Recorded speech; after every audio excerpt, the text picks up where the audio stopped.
Bà số xây bằng ô nọ cái này nè ngàyนี้យើងមកដោះស្រាយលំហាត់ទាំងអស់គ្នាណាលំហាត់ទំព័រទី100បាទលំហាត់ទំព័រទី100លំហាត់លេខ2រកផលបូកចំនួនចម្រុះខាងក្រោមបាទ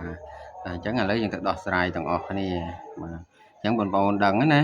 ដើម្បីបូកចំនួនចម្រុះនិងចំនួនចម្រុះគេត្រូវធ្វើម៉េចបាទអញ្ចឹងដើម្បីបូកចំនួនចម្រុះនិងចំនួនចម្រុះបាទគេត្រូវតម្រូវភាគបែងឲ្យមានភាគបែងដូចគ្នាតមកគេបូកប្រភាគនិងប្រភាគហើយចំនួនគុតបូកចំនួន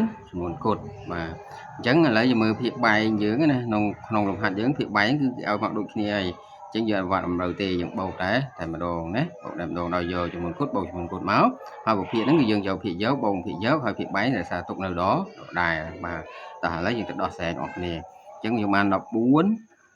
ចឹងលំហាត់កូនយើងបាន14បូក101អញ្ចឹងចំនួនគុណខាងភាគទី1មាន14ហើយនេះមាន101អញ្ចឹងយក14បូកនឹង100 101បាទ14បូក101បានប៉ុន្មានបាទ14បូក101បាន115ណាបាន115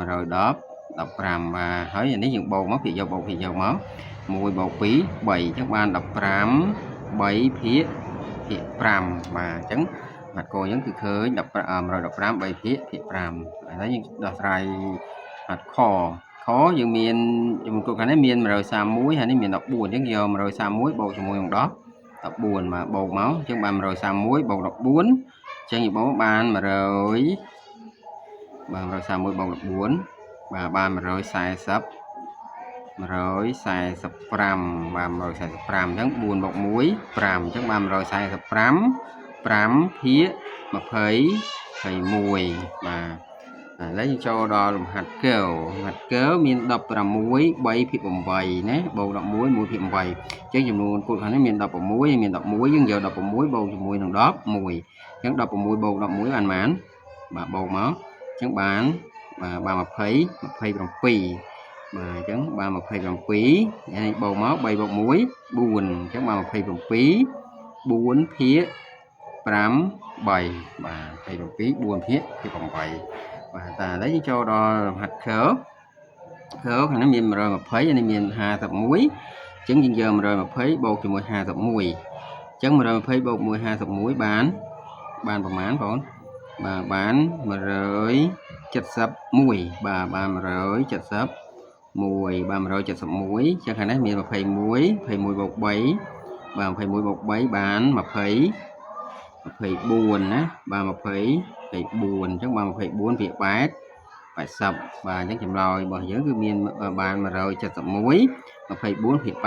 80បាទអញ្ចឹងចូលដល់លំហាត់ងបាទង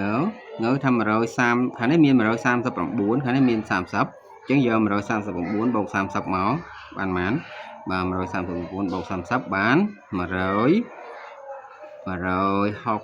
4បាទបាន169ចានេះបាន9បូក1មកបាន9បូក2ណាសំទោស9បូក2បាន10បាន11បាទ9បូក2បាន11ភាគ15បាទអញ្ចឹងចំណុចងើបរបស់យើង169 11ភាគ10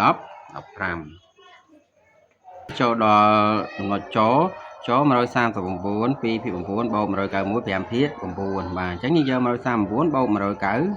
បាទអញ្ចឹងបងប្អូនបូកមកឃើញប៉ុន្មានបាទបូកមកឃើញ330បាទ330បាទនេះ2បូក5បាន7អញ្